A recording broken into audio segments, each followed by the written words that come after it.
पद्मभवमशिष्टं चक्षुर्चतुरपराशरं च व्यासं शुभं गौडपदं महान्तं गोविन्दयोगेन्द्रमताशिष्यं श्रीशङ्कराचार्यमतास्य पद्मपादं च सामलकं च शिष्यं तं त्रोटकं वार्तिककालमन्यान् अस्मद्गुरुं सन्ततमानतोऽस्मि श्रुतिस्मृतिपुराणानामालयं करुणालयं नमामि भगवत्पादं शङ्करं लोकशङ्करं शङ्करं शङ्कराचार्यं केशवं बादरायणं सूत्रभाष्यकृतो वन्दे भगवन्तौ पुनः पुनः।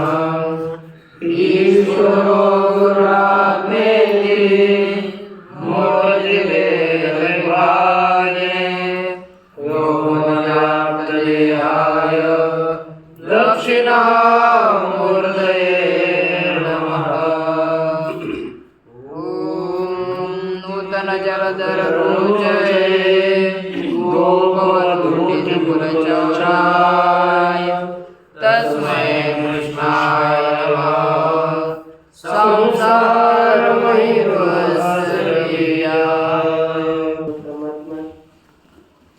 श्री ज्ञानोबर जगद्गुरु तुकाराम महाराज, श्री संत एकनाथ महाराज, आदिगुरु श्री शंकराचार्य इत्यादि सब संतों के अलौकिक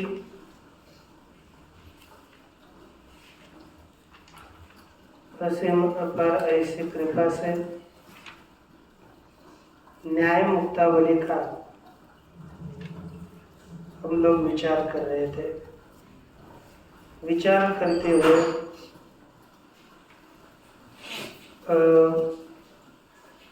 कहाँ तक विषय पूरा हुआ? 37 श्लोक हो गए। अब 38 श्लोक का आरंभ किया जाएगा। अच्छा, मुक्तावली के इस विचार में अब अवयवी की सिद्धि हो गई और अवयवी की सिद्धि होने के बाद उनकी उत्पत्ति होती है, उनका नाश भी होता है। इसके कारण वे सभी अवयवी अनित्य है, ये सिद्ध हुआ। अब यह अनित्य है, ये सिद्ध होने के पश्चात ये जो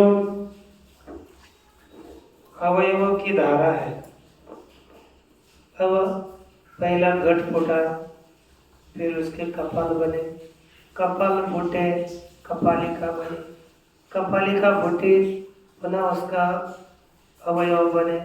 ऐसे बनते बनते फूटते फूटते फूटते अब कहोगे उसका नाश होता ही चलता है, तो चलते ही रहेंगे तो अनवस्था हो जाएगी, है ना? नहीं तो मेरु अनंत होगा था। मेरु और सर्ष इनके साम्य का प्रसंग आएगा। इसलिए नाश का कहीं ना कहीं विश्राम मानना पड़ेगा। जहां विश्राम मानेंगे, जैसे परमाणु में हम नाश का विश्राम मानते, परमाणु से परमाणु का तक सभी का नाश हो सकेगा, उसके आगे नाश नहीं होता है कि नहीं? परमाणु तक नाश है, परमाणु के आगे नाश नहीं है। इसलिए कहीं ना कहीं विश्राम मानना पड़ेगा परमाणु में, और उसे अनित्य नहीं मान सकते, उसे भी नित्य मानना पड़ेगा। जहां भी हम नाश का विश्राम मानेंगे, उसे नित्य मानना पड़ेगा। यत्र तो विश्रामः तस्य अनित्यत्वे, उसे अनित्य मानेंगे तो असमवेत भाव कार्योत्पत्ति प्रसंग, क्योंकि परमाणु एक था उसका भी नाश हो गया, अब कोई बचा नहीं। और बाद में द्वेणु इत्यादि की उत्पत्ति मानेंगे तो किससे मानेंगे? अब परमाणु तो नष्ट हो गए। तो असमवेत समवायी कार्य से भिन्न में भाव कार्य की उत्पत्ति माननी पड़ेगी, है कि नहीं? इधर देखो, समवेत कार्य से भिन्न में, समवाय कारण से भिन्न में भाव कार्य की उत्पत्ति माननी पड़ेगी।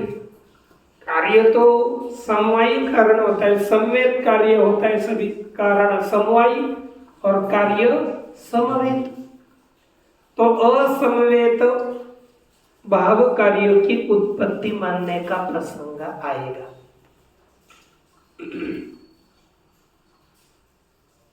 अच्छा, महत् परिमाण तारतम्यस्य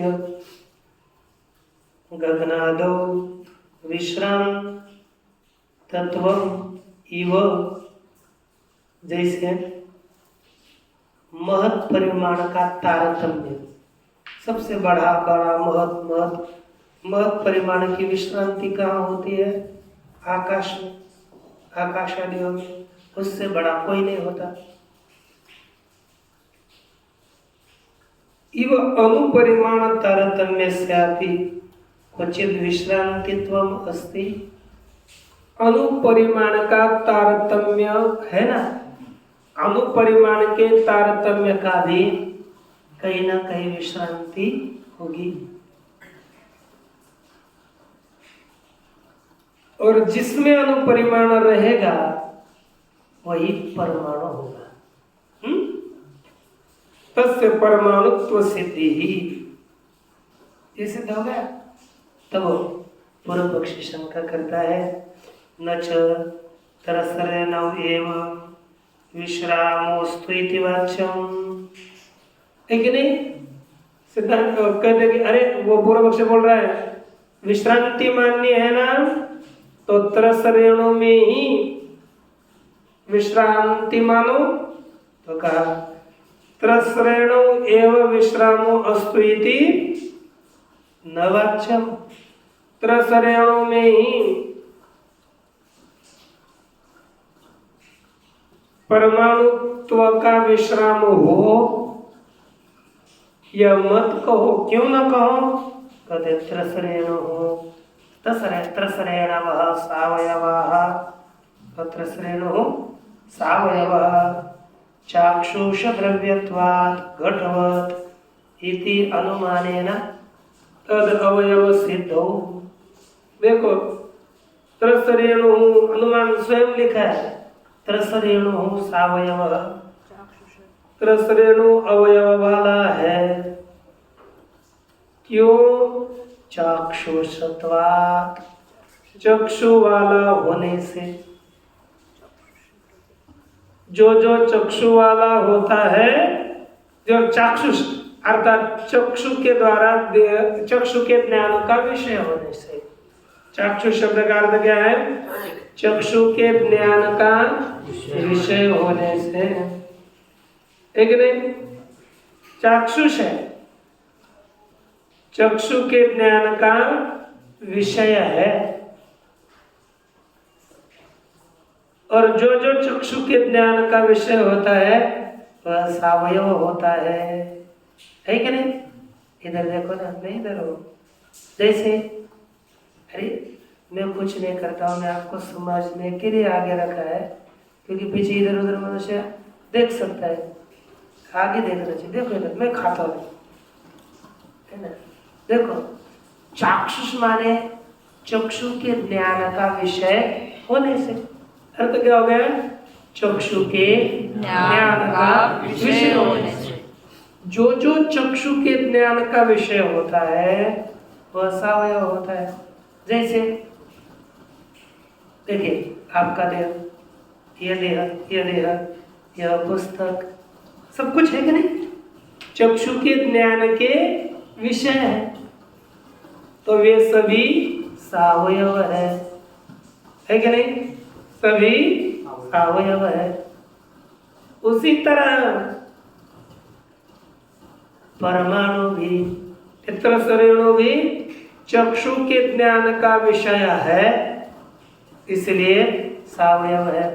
अनुमान लगाते समय देखो, उस अनुमान को पुस्तक में त्रसरेणु यह पक्ष है, पहले पूरे ध्यान में रखना है पक्ष कौन होता है। तो कभी भी अनुमान में पहला प्रथमांत पद होगा, वह कौन होगा? पक्ष। द्वितीय प्रथमांत होगा, वह कौन है? साध्य। और तृतीय आगे तीसरा है पंचम्यंत अथवा तृतीयांत।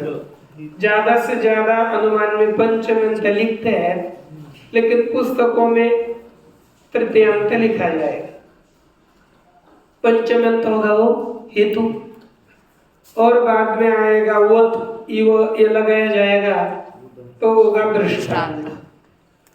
पहले हेतु और साध्य कहाँ समझना है? दृष्टांत में।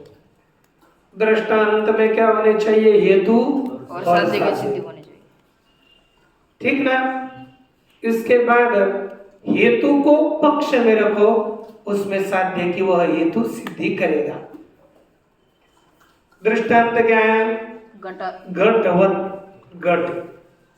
घट की तरह माने दृष्टांत हो गया घट। तो घट में क्या होना चाहिए? हेतु को ले रहे चाक्षुषत्व। चाक्षुषत्व मान चाक्षुष द्रव्यत्व। चाक्षुष द्रव्यत्व माने चक्षु के ज्ञान का विषय द्रव्यत्व, चाक्षुष द्रव्य। घट चाक्षुष द्रव्य है कि नहीं? घट चाक्षुष द्रव्य है कि नहीं? है। चक्षु से देखने वाला द्रव्य है कि नहीं? है। तो चाक्षुष द्रव्यत्व किस में रहेगा? घट में, हेतु रहा। और अभी घट में साध्य भी होना चाहिए, सावयवत्व है कि नहीं? नहीं है? घट सावयव नहीं है, घट के लिए अवयव है। तो यत्र यत्र चाक्षुष द्रव्यत्वम तत्र तत्र सावयवत्वम, ये व्याप्ति कहा ग्रहण करी हमने दृष्टांत में, घट में। हो गए ना? इसमें कोई दोष नहीं। जहाँ जहाँ चाक्षुष द्रव्यत्व है वहां पर सावयवत्व है, या कहीं पर भी दोष नहीं है। अब उसी चाक्षुष द्रव्यत्व हेतु से कहा सावयवत्व की सिद्धि करनी है? पक्ष में। किसमें? पक्ष में। पक्ष में। तो पक्ष कौन है? त्रसरेणु। तो देखो त्रसरेणु में चाक्षुष द्रव्यत्व है, त्रसरेणु द्रव्य है, चक्षु के द्वारा दिखता है। तो त्रसरेणु में भी चाक्षुष द्रव्यत्व हेतु है, तो हेतु रह गया तो किसको सिद्ध करता है? साध्य को। तो त्रसरेणु में किसकी सिद्धि हो जाएगी? सावयवत्व की। चाक्षुष द्रव्यत्व के द्वारा त्रसरेणु में सावयवत्व की सिद्धि होगी। कभी भी अनुमान में यही विचार करना है, प्रत्येक अनुमान में।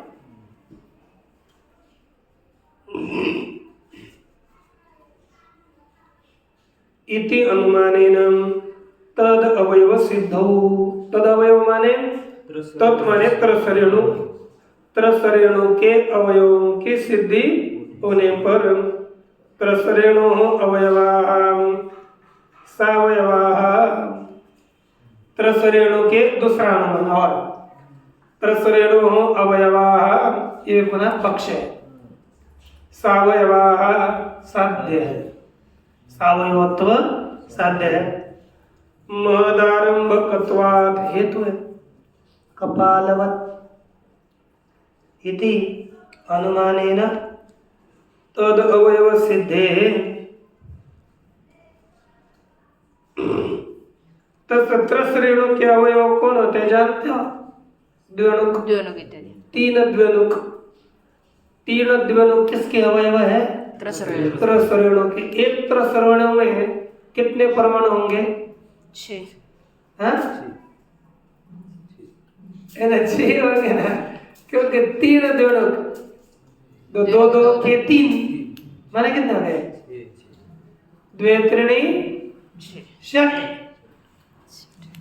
कितने आते हैं?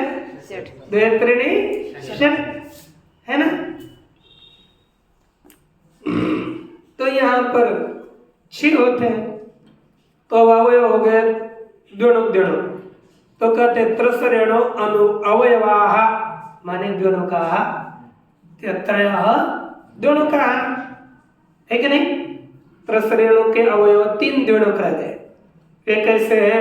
सावयव है। क्यों बताओ? क्यों है? महदारंभकत्वात्। क्यों? महत् का आरंभ करने वाले होने से। महत् का ये आरंभ करने वाले हैं, इसलिए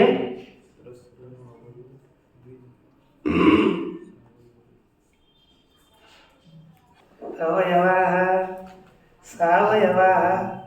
त्रसरेणु के अवयव सावयव है, सावयवत्व साध्य है।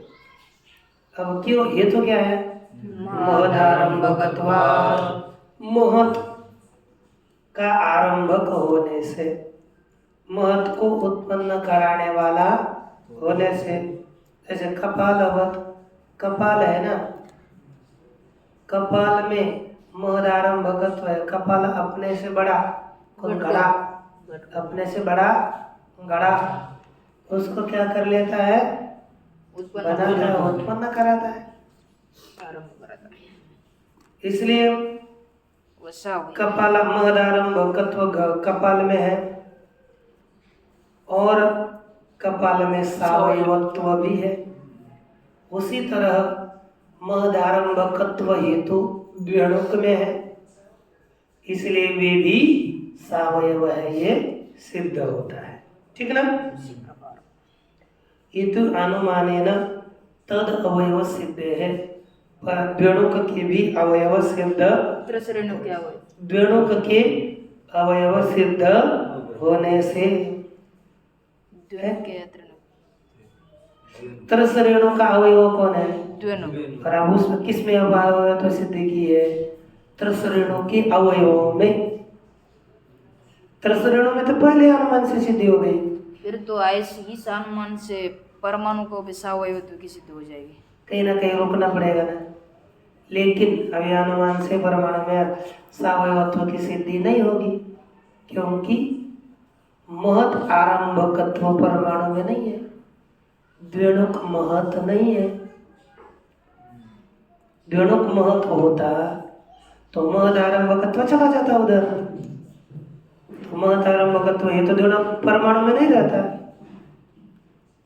क्योंकि यदि त्रसरेणु महत् है, उसको उत्पन्न करता है कौन? द्विणुक, इसलिए महत् आरंभकत्व द्विणुक में है। लेकिन द्विणुक ये अणु है ना, द्विणु है, द्विणुक है, वे स्वयं महत् नहीं है, इसलिए परमाणु में महत् आरंभकत्व नहीं जाता, तो ये तो परमाणु में नहीं जाएगा, इसलिए वहां पर साध्य की सिद्धि भी नहीं होगी। करो तो सही, ठीक नहीं? इसलिए इस प्रकार तद अवयव त्रसरेणु के अवयव द्विणुक में भी सावयवत्व की सिद्धि होती है। न च इदम अप्रयोजकम। कोई कहेगा तो अरे इस हेतु में क्या है ना, कोई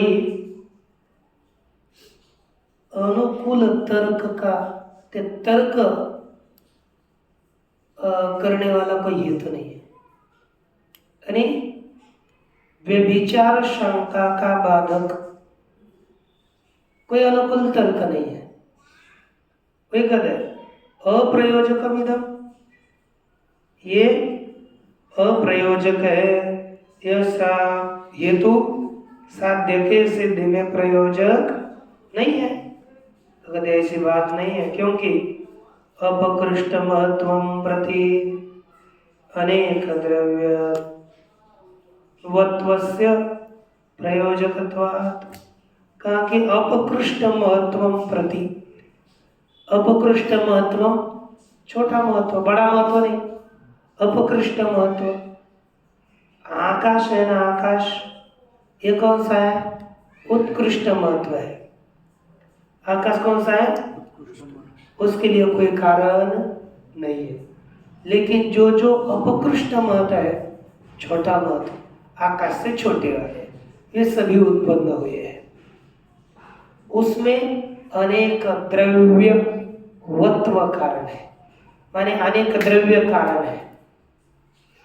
छोटा महत्व पदार्थ है ना, महत्व, उसमें अनेक द्रव्य कारण होते हैं, है कि नहीं? देखो ये छोटा महत्व है कि नहीं, इसके लिए अनेक द्रव्य कारण है। कम से कम ये तो दोनों तो है, ये तीसरा भी हो गया, ये चौथा भी हो गया। अनेक द्रव्यत्व, इसमें द्रव्य ये कारण हो गया, है कि नहीं? न चैवं क्रमेण तद अवयवधारा सिद्धेति वाच्यम। कहते किसी क्रम से, अब जैसे दोनों का अवयव सिद्ध हो गया, तो उसके परमाणु के भी अवयवों की धारा सिद्ध होनी चाहिए। इति वाच्यम न वाच्यम। क्यों? अनवस्था भय न तदा सिद्ध है। अनवस्था दोष आएगा, उसके द्वारा अवयवत्व की असिद्धि होगी। साच माने सा पृथ्वी, सा कार्य रूपा पृथ्वी त्रिधा, वो कार्य रूपी पृथ्वी तीन प्रकार की है। शरीर इंद्रिय विषय भेदात इत्यर्थ। शरीर इंद्रिय और विषय, इन भेद से वह कार्य रूप पृथ्वी तीन प्रकार की है। आगे योनिजादि भवेद्देह, योनिजादि भवेद्देह, इंद्रियं ग्राम लक्षणम्, इंद्रियं ग्राम लक्षणम्, विषयोदुरकादिश्च, विषयोदुरकादिश्च, ब्रह्मांडां उदारतः, ब्रह्मांडां उदारतः। देखिए पृथ्वी का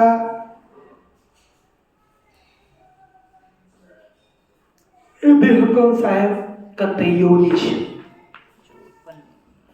योनिज आदि देहम भवेत, योनि से उत्पन्न होने वाला यह देह है, वह पार्थिव देह है। माता से अपना जो देह उत्पन्न होता है योनिज है, इसलिए यह पार्थिव है। योनिज आदि देहम भवेत, योनि से उत्पन्न होने वाला यह पार्थिव देह है। इंद्रियम ग्राण लक्षण, इंद्रिय कौन है? ग्राण रूपी इंद्रिय, ये पार्थिव इंद्रिय है। और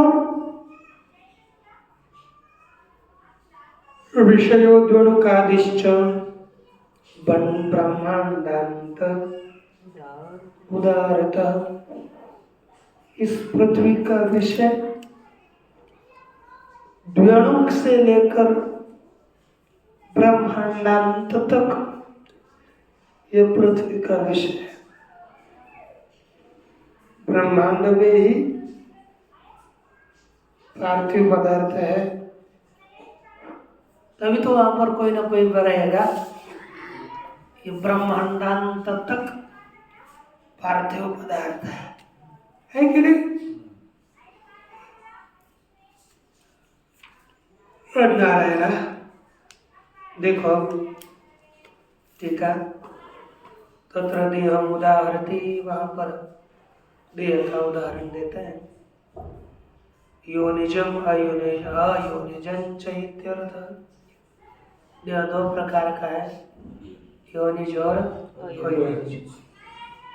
योनिजम अपि द्विविधम, जरायुजम और जरा अंडजं च। कहते हैं योनिज देह भी दो प्रकार का है। कौन कौन सा? जरायुज और अंडज।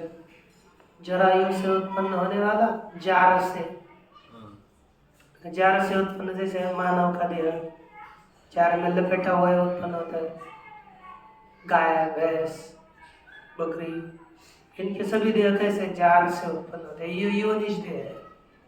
अंड भी योनि से उत्पन्न होता है, लेकिन वे देह साक्षात अंड योनि से और अंड से देह उत्पन्न होता है, वो अंडज है।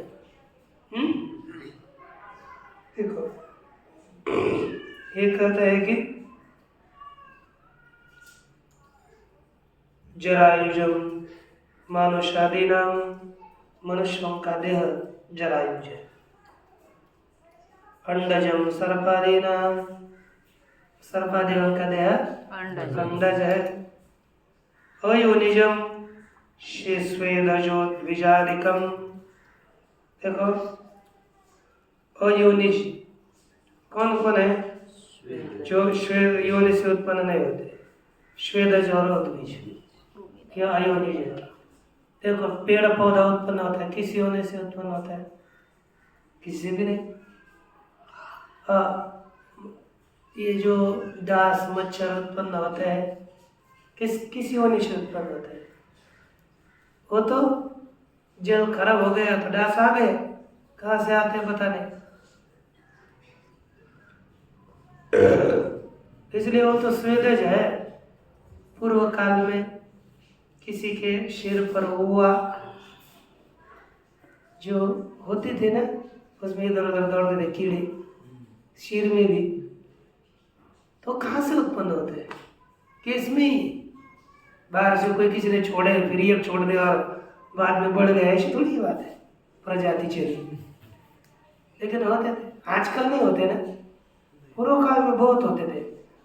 लोग बैठे थे हर कभी भी दोपहर के दास काल में एक माता आगे और दूसरी माता उसके पीछे, बस बैठ तो मारते मारते,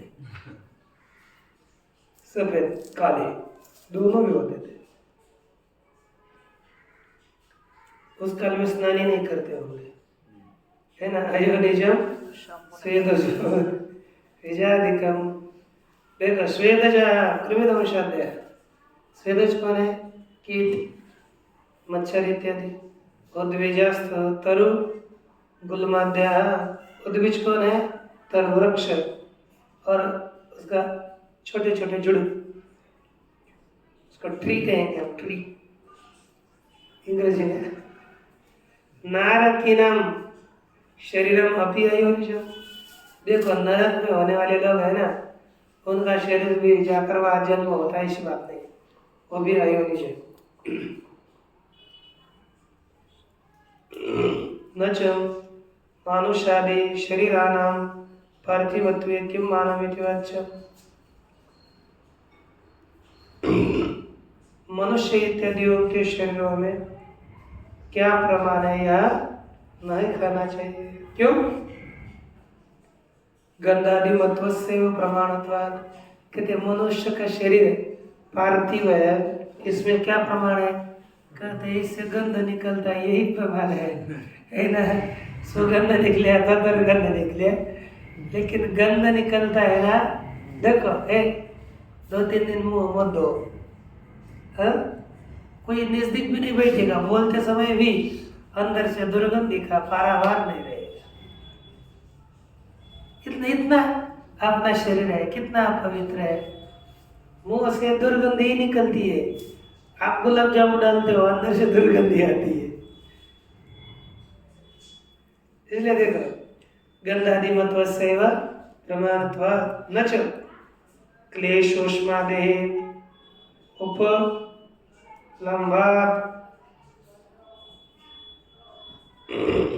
आप्यत्वादिकं स्यादिति, कद क्लेद उष्मादेह, क्लेद पसीना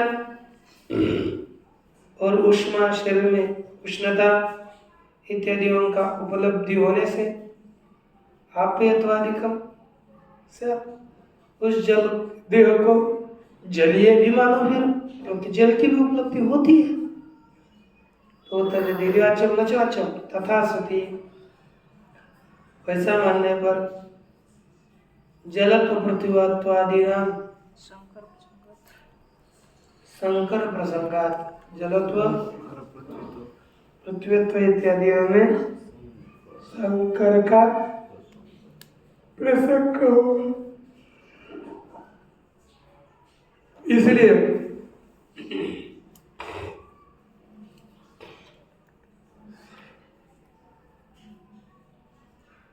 क्लेशमादि की उपलब्धि होने के कारणों से हम जलीय नहीं बन सके। पुनः बोलता है न चतरी जलीयत्वादिकमेव वस्तु, नहीं तो पार्थिव जलीय, जैसे आपने चले देह को पार्थिव माना तो ऐसा करो ना, तो देह को सभी भाग को पार्थिव करोगे। अथवा जलीय नहीं मान रहे हो तो सबको जलीय ही मानो।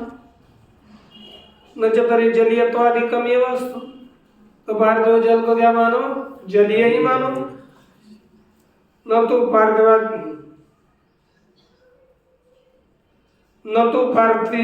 पार्थिवत्वम इति वाच्यम, इसे पार्थिवता यह नहीं कहना चाहिए। क्लेशादीनां विनाशेपि,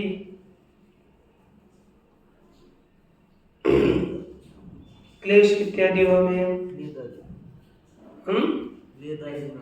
क्लेदादीनां विनाशत्वे, क्लेदादियों का विनाश होने पर भी शरीरत्वेन प्रतिविज्ञानात्, शरीर रूप से उसकी भी प्रतिविज्ञा होती है। गंधादि उपलब्धेश पृथ्वीत्व सिद्ध है, और देह में गंधादियों की उपलब्धि होने से पृथ्वीत्व की भी सिद्धि हो जाती है।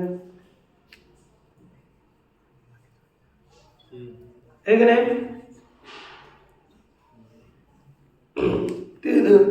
पार्थिवादि शरीर जलादीनां निमित्त मात्रम स्वर्ध्यम, इसलिए पार्थिव शरीर में जलादि केवल निमित्त मात्र है, ऐसा जानना चाहिए। हाँ, जानना चाहिए, ऐसा समझना चाहिए। शरीर तुम तो न जाती, परंतु शरीरत्व एक जाति नहीं है। क्यों? पृथ्वीत्वादिना संकर्या, पृथ्वीत्व के साथ संकर्य होगा, किंतु चेष्टाश्रयत्वम क्या जाती है? इसलिए वृक्षादीनां अपि जाति नहीं, चेष्टाश्रयत्वम, चेष्टाश्रयत्वम शरीर, किंतु चेष्टाश्रयत्वम वृक्षादीनां अपि चेष्टा सत्वात् न व्यक्ति है, किंतु चेष्टाश्रय शरीरत्व जाति नहीं है। तो क्या है शरीरत्व? चेष्टाश्रयत्व ही शरीरत्व है। और वृक्षादीनां में भी चेष्टा सत्वात्, वृक्षादियों में भी चेष्टा होने से असत्वात् है ना, असत्वते चेष्टा सत्वात्, चेष्टा सत्वात् असत्वते शरीरादियों में चेष्टा होने से, वृक्षादियों में, हाँ शरीरादियों में है और वृक्षादियों में भी है। उसमें वृक्ष में चेष्टा नहीं होती, कितना हित प्राप्ति पर, अरे वायु से हिलना अलग है, तो ये तो हित प्राप्ति परिहार में कोई चेष्टा नहीं है, होती है। और लाल का पेड़ है ना, उसको स्पर्श करने से पंख सिकुड़ लेता है, बाद में खोला देता है, कभी कभी फूल फूलता है, अपनी जो क्या बोलती है नीचे वाली जड़ें उसको फैलाता है, ऊपर पत्ते करता है, ये चेष्टा नहीं है। तो शरीर में जैसे वृक्षादियों में भी चेष्टा होने के कारण चेष्टाश्रयत्व वृक्ष में भी है, इसलिए वृक्ष का भी शरीर है, ये सिद्ध होता है। इस तरह से यह विचार हम लोगों ने किया है ना, और बाकी का विचार हम लोग कल करेंगे। ओम